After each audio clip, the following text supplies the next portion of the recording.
Here we go, episode 135 of the Trash Talk Business Podcast.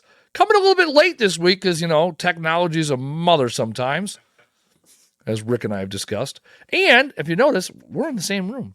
So yes, doing things a little bit different this week. This is our opportunity every week to come together to grow, scale, and build our junk removal dream. And this week, I have my good friend Rick in town, in studio, hence why it's taken so fucking long, to talk about junk removal. Rick, welcome to the show. This is Ricky. We go by Ricky. I don't know why I'm calling you Rick. Rick, Ricky, Richard, all the above. Ricky sounds the best. All right, Ricky.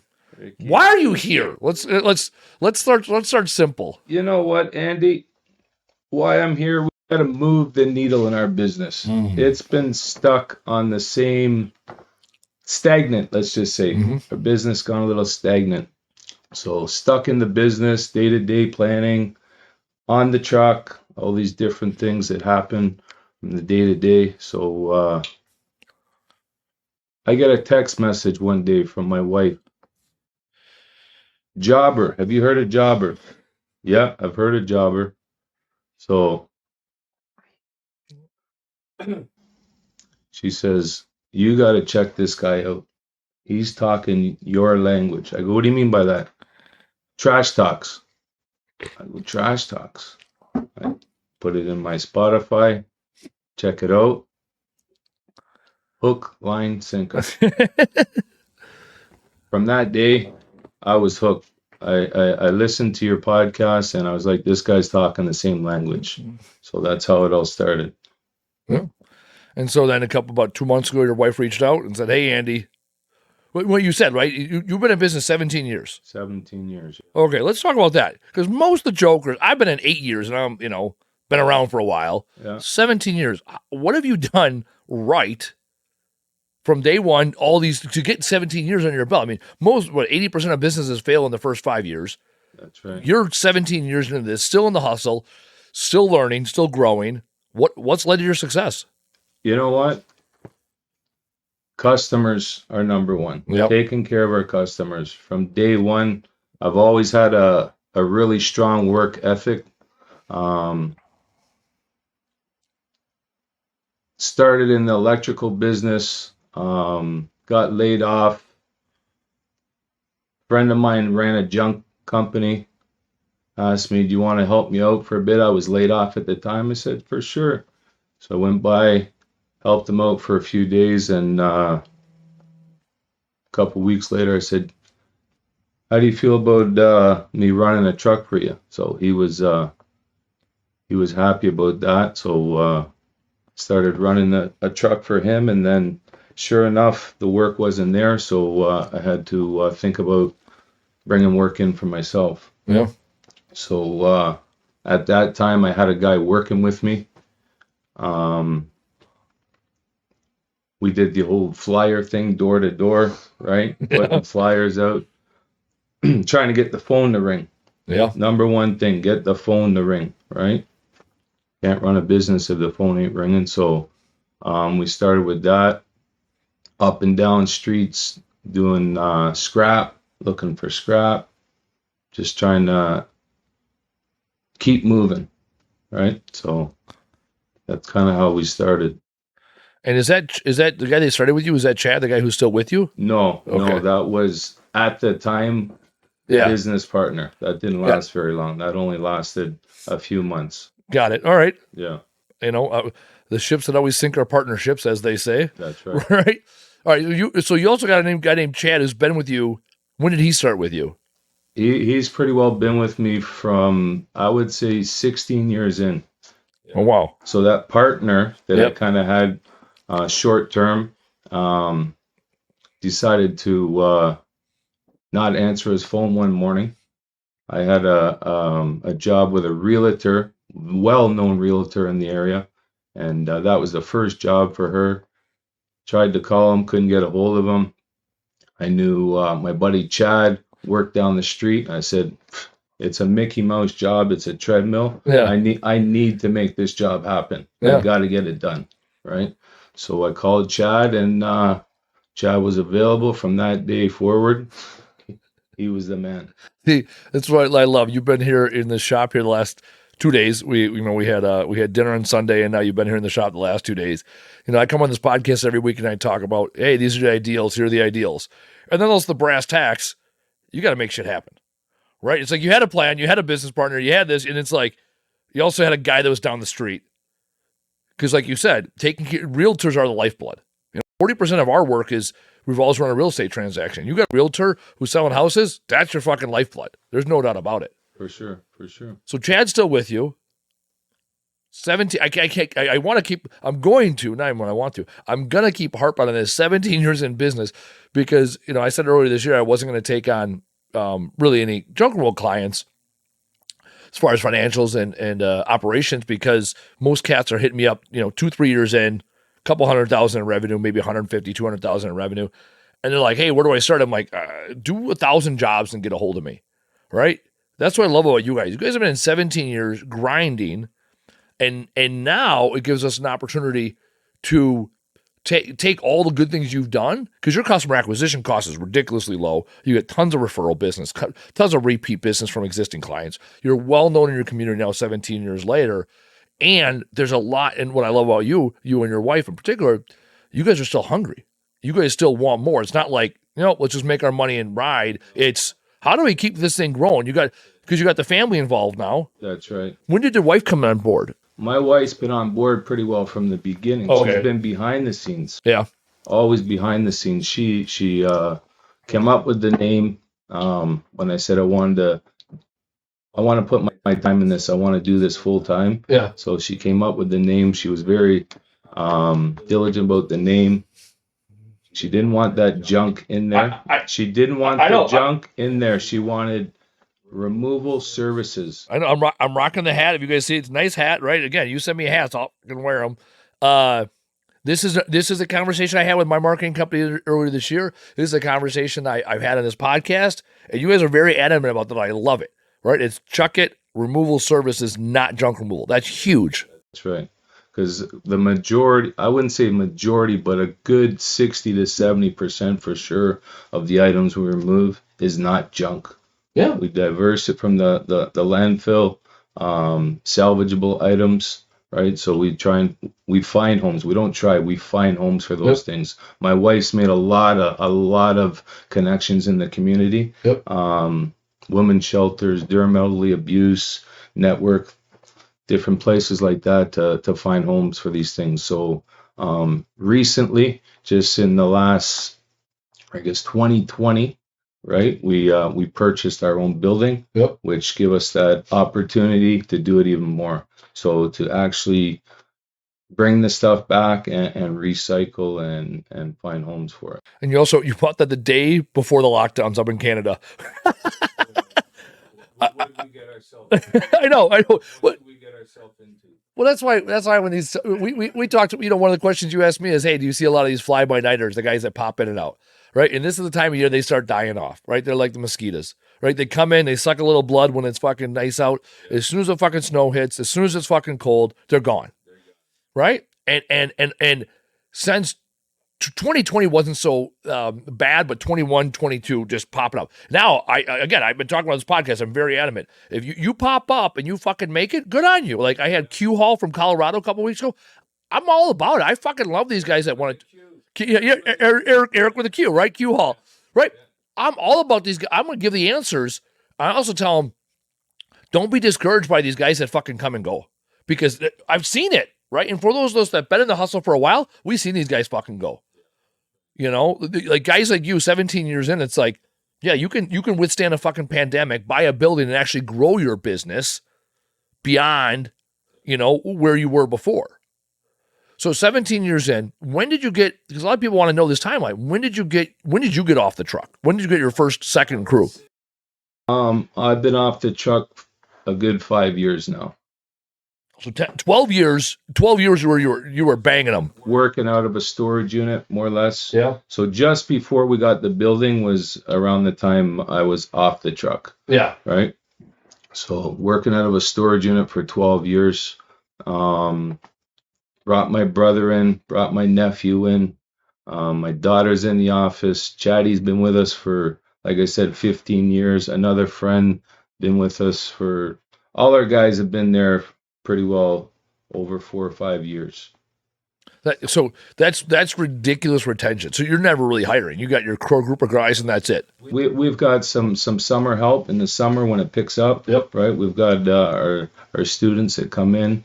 A couple of students that actually have been with us for a couple of years. So my son, while he was in college and high school, actually worked with us all through high school and college. But he didn't want to have anything to do with the business, so he bounced out and did his own thing, which is fine. Yeah. Right. But yeah, that's kind of how it rolled out. So your daughter's in the business, and your son was in the business. Yeah. You got any other kids? I didn't even know. Yeah. We got 2 daughters and my son. Okay. The other daughter work in the business at some point? No. All right, never in. Okay. And you got the wife, you got your brother, and you got your nephew. And those are essentially your crew chiefs banging jobs. Yeah. Chad. You guys call him Chatty? Chatty. Chatty, Ganny, Corey, Dougie. So that's an IE at the end of everybody's name. That's it. It's Ricky, I suppose. Jenny, yeah, I suppose everything works. Rolly, yeah, Roland, yeah. No, the story checks out, you know.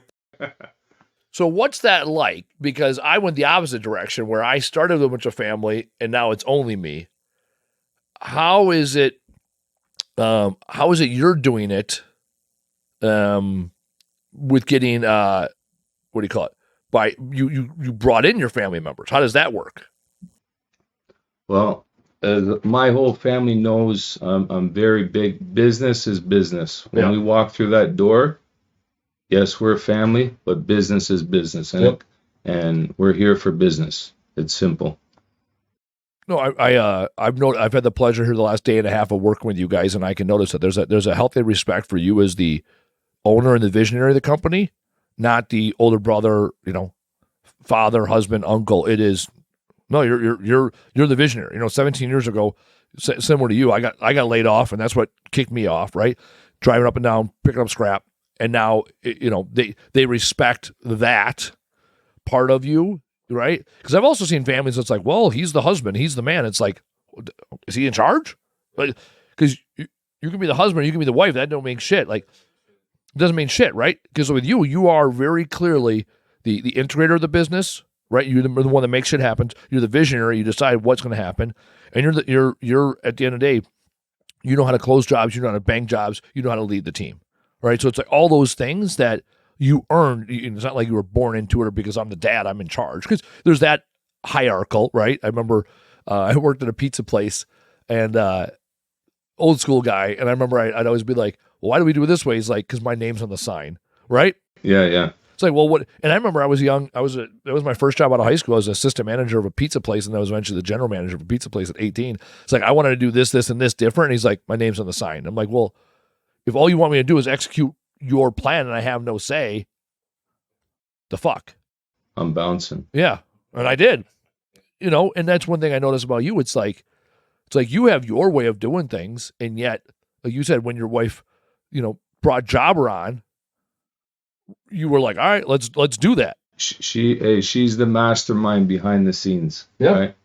I was just a muscle.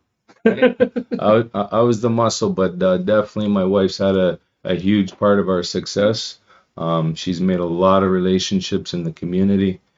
She's always done a lot of our marketing, advertising. I don't know if I told you about the first flyer. I think I did. First flyer with a set of Crocs on and ripped up jeans and right, and that's how we started out. Well, because you were authentic. Like with me with the camo pants, I remember I went. My very first one-on-one was this guy with his name was Mervyn. Is Mervyn Bird. He's my business coach now. My very first one-on-one, it was at Panera. He worked for the Waukesha County Business Alliance, and he's a sales guy trying to sell me the business alliance. Of course, I don't know that. He's like, "Hey, fellow veteran, let's hang out. I heard you're new in business." I'm like, "All right, cool, let's hang out." And he's like, "Yeah, you got a networking events." I knew like chambers and shit. I'm like, "All right." I was like, "Well, what do I do there?" He's like, "You meet people." I was like, "All right." Like I didn't know shit about networking. I'm like, "Well, what do I wear?" He's like, "That." He's like, "You're wearing camo pants and a t-shirt. Like, go with that." I'm like, "All right, bet." And he kind of chuckled. I was like, I don't fucking know any better, And 8.5 years later, right after we leave this, I'm gonna go to a fucking holiday event looking like this, right? Yeah. Right. I got to change my hat though. I got to represent my company. I don't change on my hat. That's who I am. Andy, 5 to 6 days a week. I'm okay with it. Yeah. I'm good. I'm wearing camo pants. I'm either doing junk removal, playing army, or hunting. Right. Again, I don't have a lot of deviations in my life, and I wear black t-shirts, right? Like the only difference on the weekends is they're normally, non-branded. It's a fucking V-neck. You catch me on a weekend, whether I'm at the house or I'm at a concert, I'm wearing a black t-shirt, like and a ball cap. Like that's who I am. And it's like one of my buddies was one of our employees here, JT.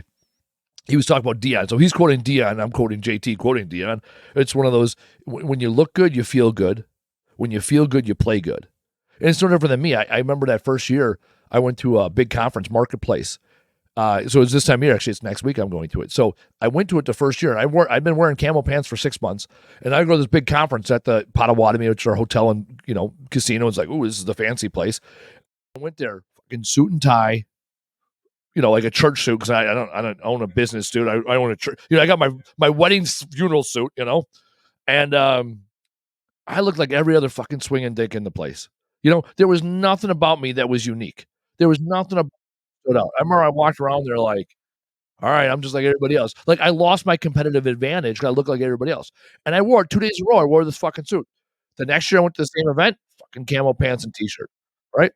And then last year I won Business of the Year at that same event, and this year I was nominated for CEO of the Year. Right on. Had I been fucking sticking with that damn suit and tie, I'm not gonna be Business of the Year. There's nothing unique about me.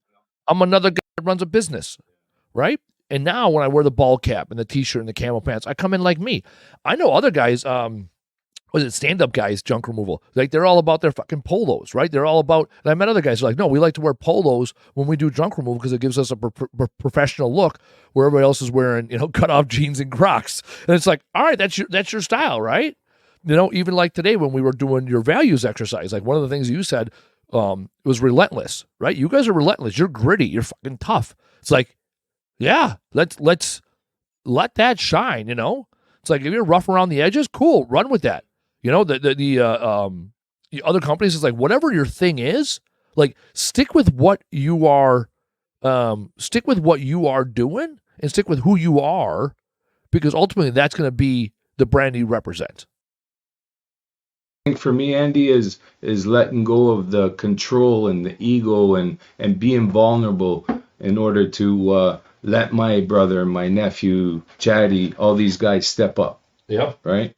So that was a big thing for me is letting go of the control and want to have your hands in every little part of the business, right? More of now, whereas I'm working on the business, not so much in the business. And that's a big reason why we're here today. Yeah. Right. So I really appreciate what you've done up till now. Totally welcoming of our whole crew. All your guys, Mike, Crum, Casey, Chris, the whole crew is nothing but very welcoming, and they definitely follow your lead for sure. So what was that shift, right? Because you as a leader have to make that decision. So what was the shift? What was the catalyst behind it?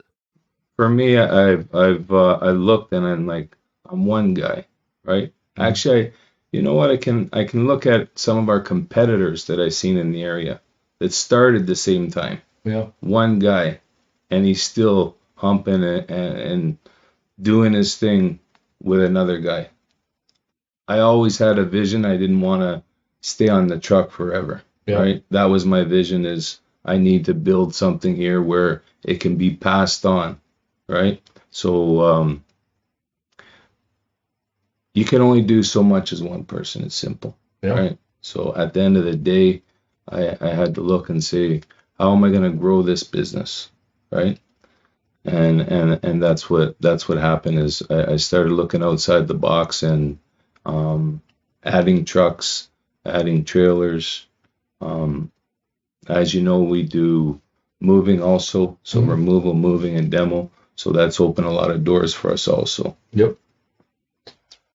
And you expand. I mean, the fact that you got 3 people on your leadership team between you, your wife, and your daughter, starting to take on some of those admin and operations roles. You got what, 6 guys, 7 guys beyond you? Good, what, 5? Right now we got my son-in-law part-time because he got laid off. So throw him in the mix. Yeah, bringing him in. So you got 6 guys, and the fact that you really haven't had to hire because you're homegrown people. Plus you get a couple, college kids or high school kids that help out in the summer. Why do people stick around? Why? I mean, because one of the challenges we've had our business is huge turnover, right? It's one area we struggle in. It's one of the areas I talk about on this show that I've not done a great job in. What's led to you having such high retention among your guys? The standards we have are high, but the culture, just the relationship between the guys is, you know what, you're stuck with someone 8, 10, 12 hours a day. At the end of the day, I don't care who you are, shit's gonna happen. Yeah. My thing is squash it and fucking move on, right? Don't bring it in the next day. No. If you bring it in the next day, there's a problem. We don't see it that often. Wash your hands, get it straightened out, and move on. That's one thing. I watched a documentary, great documentary on Netflix. It's this Saint of Second Chances, Second Chance Saints. I gotta fucking do. I talked about this the other day on my other show. The Saint of Second Chances, and he's a baseball. It's a guy. He did promotions for baseball, and he owned a minor league team up in Twin Cities. And he said what he loved about baseball was the fact that after 9 innings, you know whether you won or lost, and the next day you get another 9 innings. His least favorite day of the year was the last game of the season, and his favorite day of the year was opening day, because you get a fresh set of 9 innings. And so business is no different than that. It's you get another 9 innings every day, right? So when you carry that shit from yesterday's bullshit, that's not like why. No, I mean there's plenty of days for yourself, for the crew, for anyone. Yeah, we've had that where it's fucking 6:30, 7 o'clock, and we're just done unloading, and all you can do is thank you to each other because everyone's fucking irritated, everyone's pissed, right? And then, like with me, I always, on Friday afternoons, I always say, hey, how are the guys? What shape are we in? Because Fridays are the higher emotional days, right? Fridays either we fucking kicked ass and won the week, or fuck you, I need 2 days away from everybody, right? And also for me, like from years of doing the Army and being in the Army Reserves, I would always say, hey, how are the troops, right? Let me in Army is like, hey, let me know when all the troops are in their racks, when they bed down. So same thing, I was, with my guy, hey, let me know when all the guys are gone on a Friday. And I always want to know, what's the demeanor, what's the mood, right? If everything's smooth sailing, I stay the fuck out of it. It's a little fuckered up, I make a point on Monday to be around a little bit more, right? Sometimes by Monday, everything, dust is settled, everyone just got their days off. I also know, like, if we get a fuck day, like on a Tuesday or Wednesday, in the middle of the week, I make a point the next day to be around in the morning. Because if someone's got something to say, I'm a pretty big fucking punching bag. And most guys, we're fucking men. You deal with it. The team you lose is a team. Yeah, we talked about that earlier, right? When does a team loses a team, that leads to that camaraderie, right? It's people want to be part of the solution, right? And so they recognize, junk removal was a problem. We talked about this. We're solving problems. Even our business, we did 3 times the revenue yesterday than we did today. So it's like, yesterday was a longer day, and today everyone was done by noon, 1 o'clock. It's like, oh, that sucked, and the guys roll with it. And we're also very transparent with our guys. Hey, if you're a top tier guy, you get hours, because right now hours are getting thin. Actually, I was getting text messages when we were doing our fucking technical difficulty bullshit about how other guys are starting to see that the huge shift right now. It was tough to get employees the last 3 years, and all of a sudden we're getting guys overqualified for working. So the guys, I tell people here, you work here at Camo Crew, it's a privilege to work here, not a right. That's right. And so when you're on the edge, you're not fucking cutting the mustard. This time of year, you're sitting. I can draft and develop. I can go draft somebody else off the street and develop them instead of spending time on you. For the last couple of years, I'll be the first to admit that we let a lot of not the right people here, because the jobs, we value we put the customers and the jobs first, not our culture. And our culture suffered. Mm-hmm. So now's the time to fucking reset, reorg, and then get ready to move out again. Yeah, I find the commitment from our guys and the culture, and like I said, I've been very, very fortunate that I don't have to look for the manpower. and there is people that call us that are looking for work. They want to work for us. Yeah. Right. I tell the guys, I want you to work here. Right. Yeah. I don't want to force you to work here. I want you to want to work here. Yeah. Right. So.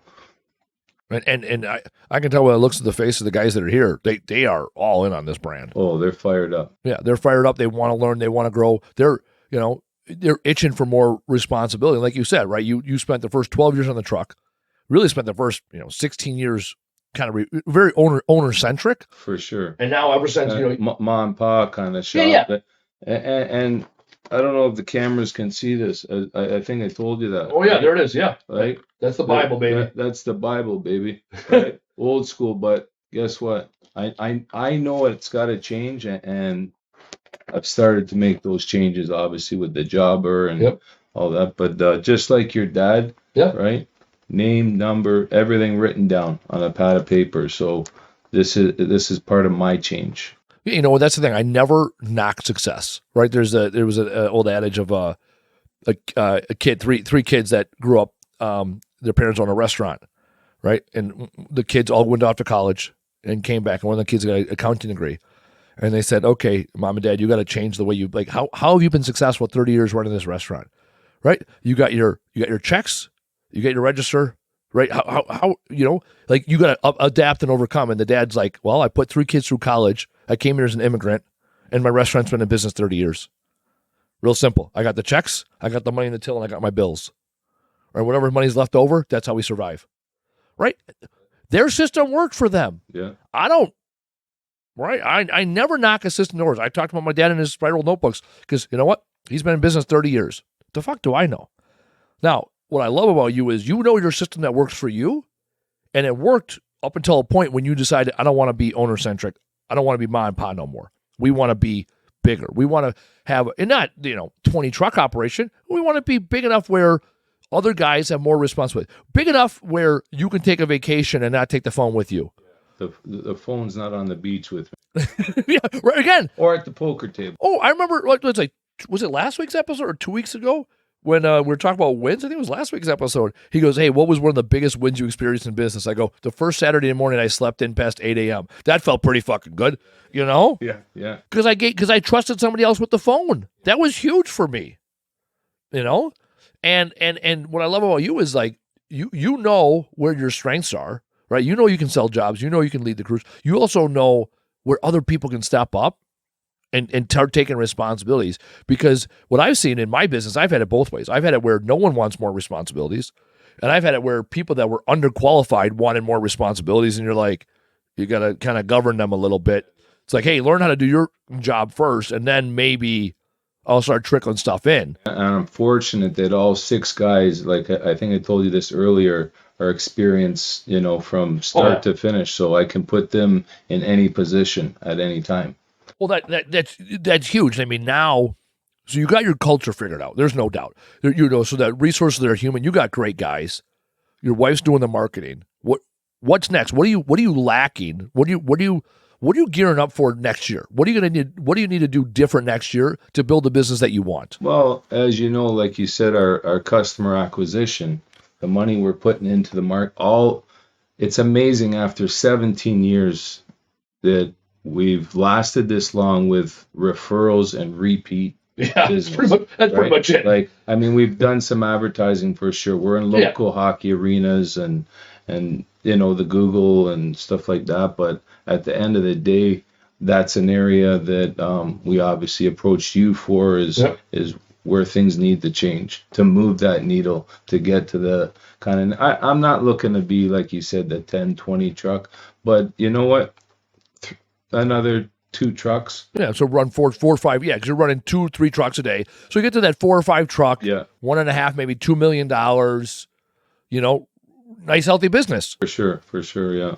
And to have guys that are invested, like I said, my nephew, my brother, my daughter now answering the phones. The phones is a huge relief for me. As you know, it's just happened in the last month or so, right? Recent, yeah, right. Whereas this phone is glued to me for the last 16, 17 years.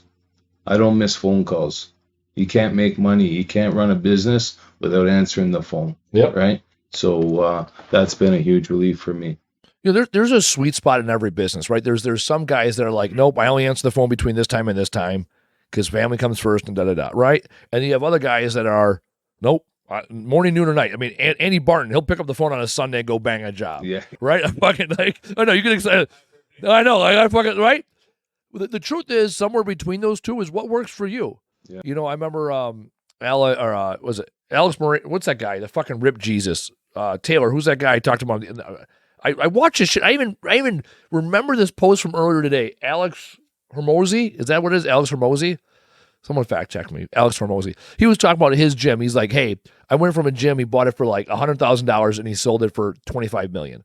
He's like, for 10 years, I had no distractions, no this, no this, no this, no this, right? And someone else put this up, was like, yeah, you can do that. But in the meanwhile, I went from, 6 figures to 7 figures, and I got a wife. I got 3 kids. We went on vacation, right? There's the right answer is what works for you, right? For me, I talked about this. My daughter, at first 3 years I was in business, I used to drive round trip 8 hours every other Thursday to pick my daughter up so we can have a 4-day weekend together, And it's like, that's what my fucking business afforded me. Yeah. And even now I'm going to Waste Expo in Vegas in May and followed right by the San Diego REMA, which is the Recycled Material Association convention, right? So I'm going like basically I'm gonna be gone for 2 weeks. But I also had the mindset for me is it could be that phone call that changes my business, right? Right. If you don't pick up the one phone call, actually, and they call the next number, right? For whatever reason. I was watching a thing on I was watching a short video on JD Vance was on Rogan a couple weeks ago, right before the election. And so it was a short clip of that. And JD Vance was in a hotel room with his kids in Milwaukee, right here where the RNC was. And he gets a phone, his phone's blowing up or whatever, and he misses a phone call. He picks up the next phone call, and it's a staffer for Trump. And she goes, you just missed a really important phone call. She's like, you need to call this number back. So he calls it back, and it's Trump. And Trump goes, well, I was going to pick you from my VP, but you didn't pick up the phone.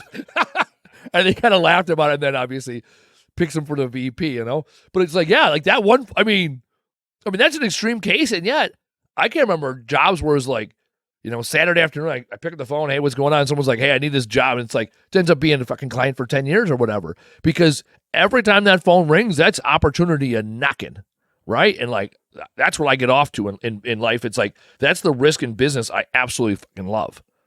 And so, yeah, to let the phone go to voicemail irks me. No, I don't like that either. Going to voicemail isn't an option, right? Yeah. Especially, like I said, the first 15, 16 years, and now that Rowan's taken over the phones, even when the phone rings, answer the phone within 1 to 2 rings. Yep. Right? Don't let it go to the answer machine. Yeah, my the expectation I set with our guys is we answer the phone within 2 rings. We answer text messages within 2 minutes, emails within 20. I mean, those are our basic, response times because, especially if you don't pick up the phone the first time, they're going right down Google and calling the next person. Well, we're in a society now, people want things instant gratification. Right away, right? And with this industry, as you know, we offer same-day service. Yep. Right? People want things done right away. Yeah. I love offering same-day service, and for people like, oh, you can do that quick? Yeah.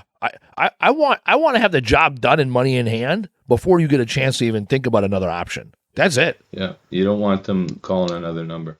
No, and I did say this, I said this earlier about me getting out of my comfort zone. A year ago on this show, it was October last year, Andy Barton was giving me shit about not allowing online booking. So I allowed online booking, and in a year now of doing online booking, it's working. Oh my God. What the fuck was I afraid of? Just like you, like I've been doing this 15 years now, 8 years full time, and I got that old school mentality where I think I know better, and it's like, you don't know shit, Andy, right? I gotta be willing to do things different to get a different result. For sure. Have that open mindset. Yeah. So now you've been here a day and a half. You've seen our operation. We're starting to do some exercises about values. We're doing some jobber training. We what else we did? Well, we did jobber training. We did values. Org chart. We kind of reestablished your org chart. What we've done so far and what you've seen so far. what has been the most impactful or eye-opening in the last 48 hours? Everything from the start, from we got here, as soon as we walked through, just the welcoming, like I said, from your guys, but to see the structure. This is where we need more structure in our business, is having this certain people, positions doing the right jobs. What would you call it earlier? People in the right seat. Right people, right seats. That is EOS 100%, right? Yep. That's a big one for us. Right people in the right seats. So I can see you guys definitely have that. Walking through your warehouse and seeing the recycling and stuff sorted the way it is a big eye opener for us. Yeah, and that's the thing. It's I can sit on the podcast, talk about all I want. I know last time we had the mastermind weekend, we originally focused it on recycling and guys seeing our recycling operation, and then turned into operations, and seeing it and being in it, and then you're like, oh, you're inundated. And when I talk about that structure, right, that structure in operations is not a normal, natural tendency for me. Like, chaos is my comfort. Like, the more fucked up something is, the happier I am, right? That's why I like a good fucking mosh pit. Yeah. It's like, if I wanted structure, I'd go play fucking golf. No, I play fucking volleyball, where you just constantly moving, shaking. Like, I love fucking chaos. And so what I've learned, right, it's a very learned behavior, is discipline and structure create freedom. When we have the structure, right, 7 to 7:05 every morning, we're going over a fundamental, right, 7:05 to 7:15, we're talking about the jobs for the day. 7:15 to 7:30, we're getting our trucks geared up, right? And we got the equipment, we got the process, we got the check-in for the tools. Because when we didn't have check-in for the tools, we're losing fucking tools. So it's like, no, create the structure, create the discipline, and then we're not talking about fucking losing tools all the time. That's right. And then guys are out banging jobs. I told you Monday morning, I said, you guys are going to hear 7. I said 7 a.m., I will still be in bed, right? I will get up around 8 because mornings are not my time to shine. And so I got guys that are really good in the morning. There's an old adage in scrapyards especially, right? That the owner of scrapyards is going to be the one to open the gate in the morning and close it in the afternoon. And it's like, well, yeah, maybe if you got one fucking scrapyard, maybe that works, right? Maybe if you're stuck in the business all day and not working on the business, right? I love the freedom. For me, I love the freedom that business creates for me, right? Freedom of time, freedom of money, freedom of purpose, and freedom of relationships. I have this freedom, right, to spend 3 basically whole days with you guys to grow your business, expand your business, while my business is running the background. And I get pulled aside and I keep up on the things. And yet I have the freedom to do what I want. And it all comes down to that structure and that discipline. We didn't for years. We had structure without discipline. It's like we said these are the things we did, and we didn't actually fucking do them. Okay. You know what I mean? We said we were a values-based organization. We didn't fire people that needed to get fired that didn't fit our values, So it's like we had the structure without the discipline, and that doesn't fucking work. So it takes both. And so with you guys, I'm going to provide you guys the structure, and then you got to be the biggest catalyst of discipline. You got to be the one holding the line, because you say, hold on, we all agreed that this is the best plan. Why are we not adhering to it? And as an owner, we're the ones guilty of fucking breaking shit, right? I even know one of our guys yesterday needed money to pay his rent. I told you about this, right? And I was like, yeah, spot him $100. I didn't think twice about it, And I got a nasty email from my assistant today, nasty-ish, like, hey, this creates issues. Let's please avoid that. Oh, it's so no. Yeah, he's my guy that's been. I know who I am, right? Right, because I'm like, guy's been working with me for 7.5 years. I'll take $100 out of my pocket if I can spot him some money. Wait, of course I will, right? Because the whole reason I became an entrepreneur was to not follow fucking rules, And now I'm the one that's telling us that we have to have rules. We get to have rules. We get to, not have to. I like your rules, though. You've built a pretty solid business here, and just walking through here and seeing how everything is structured and put together, and the guys, the culture, even your crew leads, you can see that you've really put a lot of efforts into the structure. A year ago, we were a fucking mess of a company, right? We put the work in. This last year, we put the work in. We developed the right seats. We hired the right people for those right seats. And now we've been able to really build a business I'm extremely proud of. Last year we were faltering. We were struggling. And now this year we've built a structure that makes sense, and we adhere to the structure. It's FBA, which is another EOS principle, followed by all. It's one thing that Andy has an idea, and the leaders kind of think they know what Andy's talking about. It's another thing when everybody's on the same page. We got our 3 values. We got our 5-phase recovery process. We got our safety procedures, right? When we have those things in place and everyone's following, like, oh, we're going to ground guide so we don't hit fucking trees and mailboxes and fucking ditches, and it's like, followed by all. No, we get out and ground guide. That's what we do, right? We always have a ground guide when we back into driveways and stuff like that. It's like, yeah, those when we're doing that are 100%. No, it's that simple. I tell people, if I see guys out there in the yard and they don't have a ground guide, it's like, well, I'm going to pull your ability to drive. And if I pull your ability to drive, that means you're not going to be a crew chief. That means you're not going to get promoted. That means that, it's like, no, we get to hold the standard. That's, the rules. We talk about the word rules around here. We don't have rules. We have guidelines, right? Guidelines that govern. We also have fundamentals. These are the things that make us best. And then we have values. And between those 3 ideals, right, then the guys have the autonomy to figure out what's right. They know when to take care of a customer, when, we go up and beyond, when we need to invest a little bit extra time in somebody. It's like, maybe not fire the guy, but give him a little extra coaching, right? And then also know when to fucking cut losses, because our guidelines, it's not this hard and fast rule. Like, we had a 3 strikes and you're out rule, and it's like, it only applied to the least fucking common denominator. It only applied to our worst fucking employees that were getting strikes all the time. It's like, no, if you're a good fit for our values, or you're not. And these are where our values are. And so long as you demonstrate these values, you have a job here. And when you don't demonstrate these values, you ain't got a job here. You're gone. And not like, okay, first time's a slip up, second time's a slip up, third time's a slip up, 5th time's a slip up, 10th time. No. First time we see it, we correct it. Second time, that conversation's over. Right? Do you understand the value? Yes. Okay. What conversation we having here? Because having a values-driven organization, that's the long-term play. That will get us where we need to be, or where you need to be, right? When I'm listening to you, and I've heard your story now a few times, that's what's led to 17 years of success. And guys are following suit from the top, all the way down. There's no doubt about it that you guys, like, yes, today we put an org chart on paper. There's no doubt that everyone knows the kind of responsibilities. Now it's a little clearer. Right? It's very clear that your guys in the field take care of your customers, right? When we talk about your values, community, being community-minded, that was huge. Taking care of members of the community was huge. And when you take care of the community, right, it's a basic, very, very, very basic principle.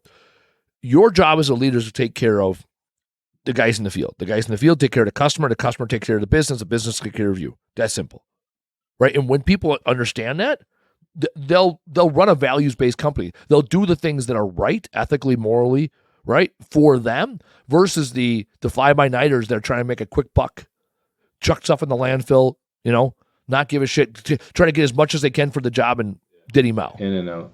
In and out. And being involved in the seniors community, for us, we do a lot of seniors moves. So starting with decluttering from their house, and now they've been in that house for 30, 40, 50 years.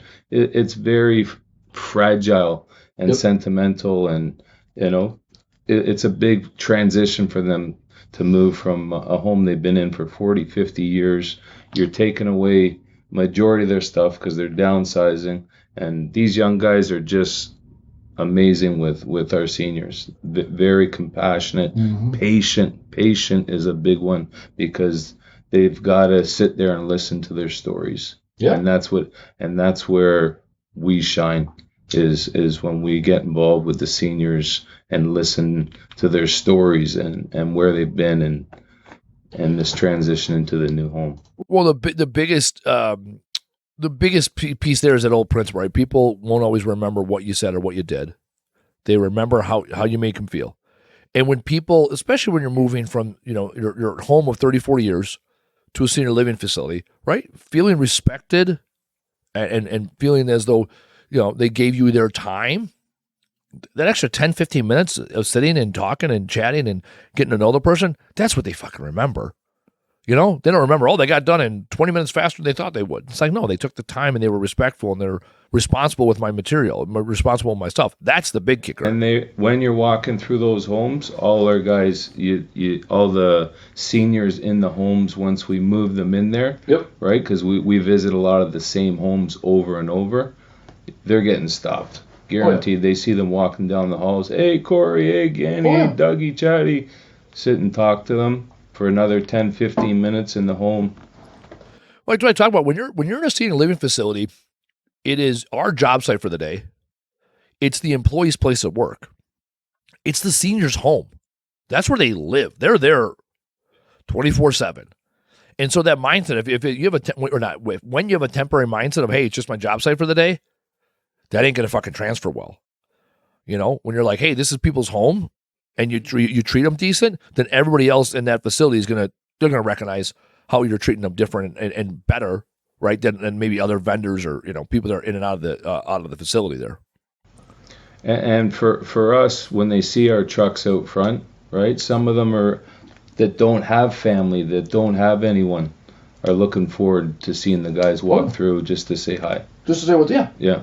Oh yeah, it's that Maslow's hierarchy of needs. It's that social acceptance, like you belong, like you have a tribe, right? That matters, especially when you're in senior living, especially when you're isolated.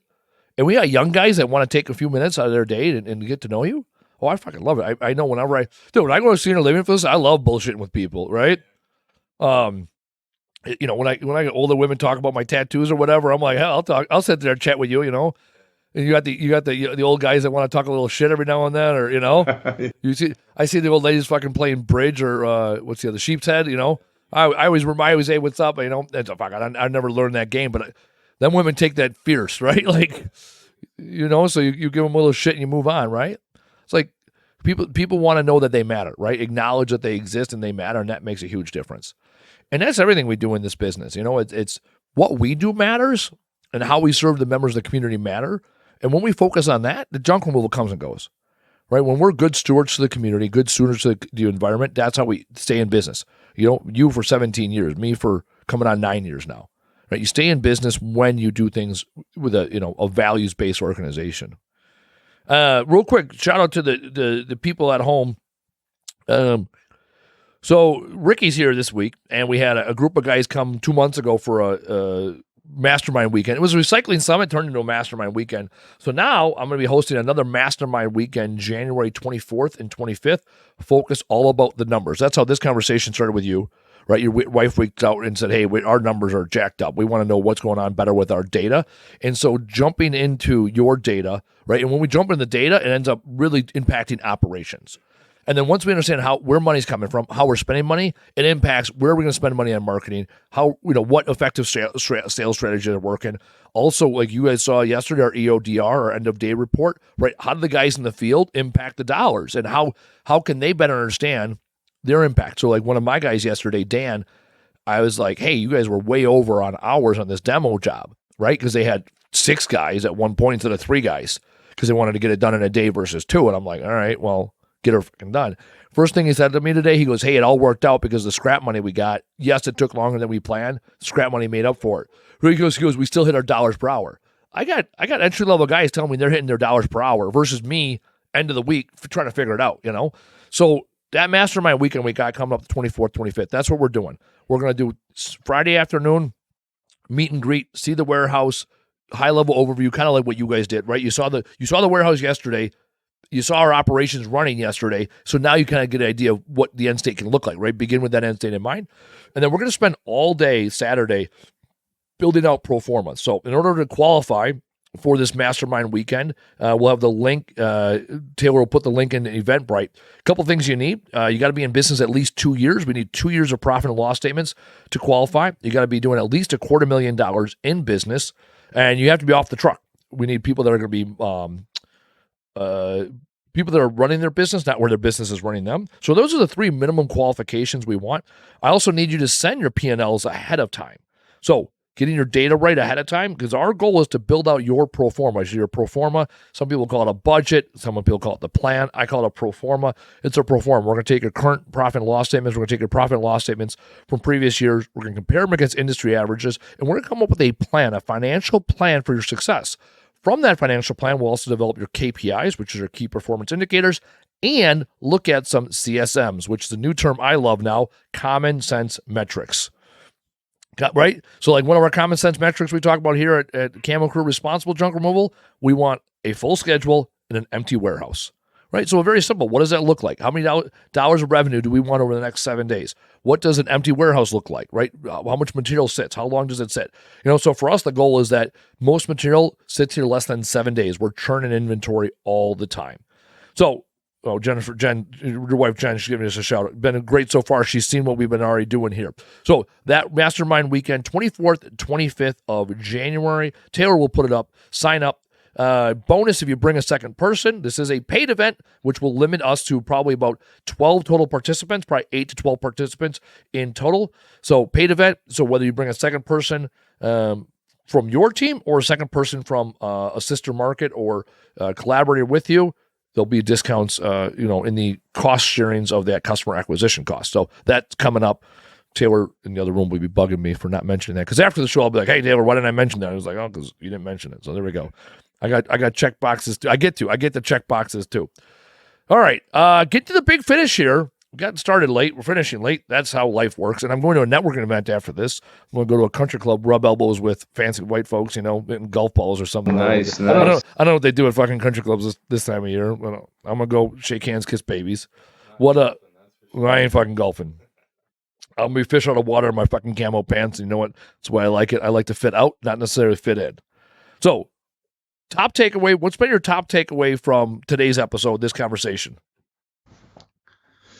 Top takeaway, I would say, for me would be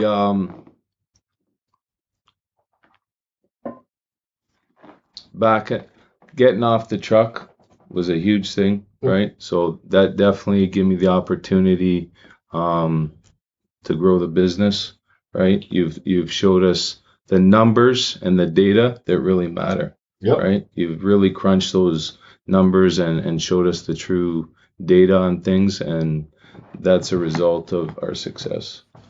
Yeah, no, I love it because, you guys heard me yesterday a couple of times. People said, well, I feel this or I feel that. Facts don't give a shit about your feelings. Numbers don't lie. Yep, get the facts. And once we get the facts, it's very clear. And my top takeaway, you guys, the last 2 days here have proved a theory that I have. The theory that I have, I put this out to the universe like 6 months ago maybe. My goal is to be a mentor. Not a coach, not a consultant. I want to mentor people. And when I realized as I've gone on this mentorship journey, all the answers lie within you. My opportunity is to ask the right questions and give the right information. Like today, when we started doing the org chart, you guys had all the answers.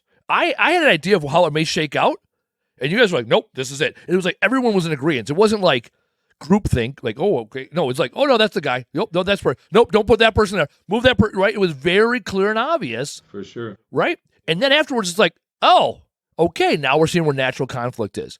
We started talking about our values, We had 40, 50 values on the board. We got it down to the 5 that really define your company. And so what I realized, the opportunity I have here as a mentor, whether it's here on this show, I'm on their show, writing the book I wrote, writing the next 2 books I'm writing, I'm giving information freely. This show, every week, you've been listening to it. You've listened to every episode. You went back, listened to episodes. You reached out to me because you wanted more hands-on. At the end of the day, it's mentorship. I'm giving answers, right? When people, when people take away, from an episode, you take away 2 or 3 actionable items from an episode, fuck, that's a win. I told you guys, if you guys take away 80% of what you get out of these 3 days, fuck, that is 80% more. You've been absorbing a lot in the last few days, right? But in regards to your mentorship, I couldn't ask for anything more. You're amazing at what you do, and we really appreciate everything you've done for us up until now and are continuing to do. Oh yeah, you're a great, great, great mentor and a leader, and you walk the talk. Oh, I love it. I love it. You guys, so you guys came over to my house, right? I said 6 o'clock. You guys got there 12 minutes early. I'd plan on being ready 10 minutes early. I could hear the door opening as I'm getting out of the shower, right? And I came out in my flip flops and my t-shirt and my fucking. I put jeans on. No. Normally I just wear like board shorts. No camo gear. And we had a great meal. It's like meet people where they're at. It's like at the end of the day, we had some venison. We had a couple laughs. Had some meal. Had a great meal. And then it was like, no, we're gonna fucking work this week, right? I told you guys it was like. And I appreciate that for sure. Yeah. Welcoming us right into your home. Your mom, your dad, brother, amazing people. Well, you guys are a family and we're a family, right? And you felt like it from the beginning, right from when we walked through that door. Same thing when people come. Actually, this guy, I think he's stopping by tomorrow. One of our listeners was going to be driving through Milwaukee, and he hit up my guy Mike and was, it was like, hey, I'm going to stop by. And I was like, all right, stop by. I don't give a shit. Right? Mi casa su casa. My goal is to grow this industry. I want this industry to be more responsible. I want us to be more professional.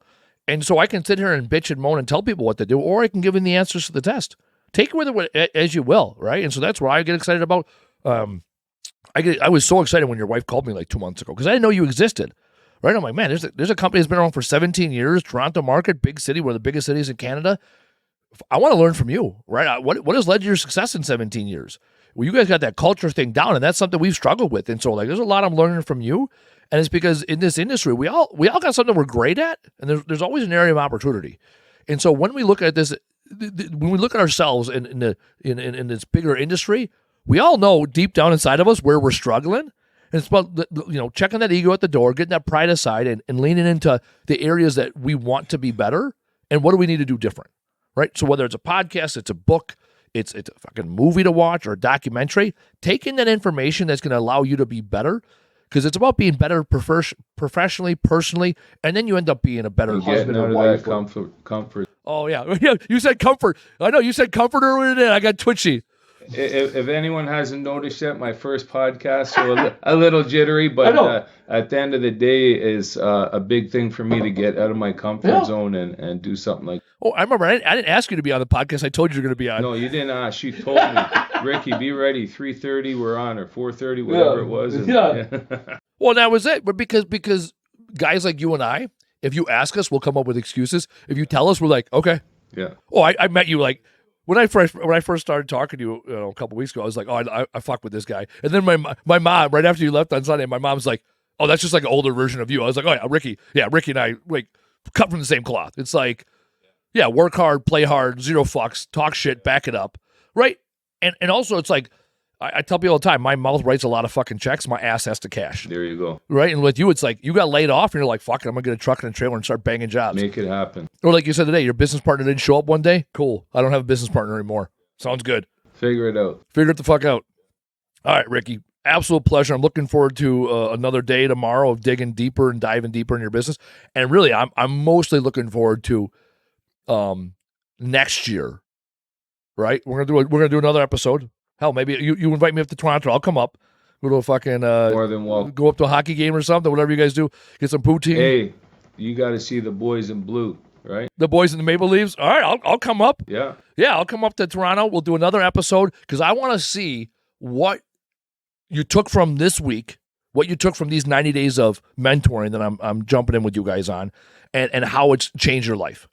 It's going to change your business, certainly, but I want to see how it changed your life. Because I know a year ago I was stuck on the shit. This last year we put the work in, and my life is significantly better because of it. So, Ricky, thank you so much for being on the show. Thanks, Andy. I appreciate everything you've done, the whole Camo crew. I appreciate it. Yeah, absolutely. And on behalf of Ricky, our guest, Taylor, our producer, I'm Andy Weins. This has been another great episode of the Trash Talk Business Podcast. You want to be on an episode of the Trash Talk Business Podcast? Check us out at trashtalkbusinesspodcast.com and sign up as a guest. Next week, we are rolling early. We're doing a 11 a.m. Central Standard Time podcast. That sounds about right. With Barry from 505 Junk Removal and the Bolt Accelerator. That's right. 3 Canadians in a row. We had a Canadian last week, Canadian Ricky here, and the Canadians are taking over. We got a new president in our country, and apparently the Canadians are taking over the podcast. That's what's been going on lately. So Barry is going to be featured as a quarterly guest. He's going to be featured every quarter at the last month of the quarter, really to kick us off and get us into shape before the next quarter. So looking forward to Barry from 505 Junk Removal. He runs a $5 million junk removal business, been in business 17 years, and he's on his way to a $10 million junk removal business. So want to learn the best secrets on how to scale in business from 1 to 5 million? He's the guy to talk to. He will be our guest next week. As always, thank you for joining us here in the Trash Talk Business Podcast. We will see you next week. Bye now. Thanks for listening. Tap subscribe or follow to get the latest episode. And if you enjoyed this episode, be sure to leave us a review and tell a friend to listen. To learn more, visit trashtalkbusinesspodcast.com. Bye now.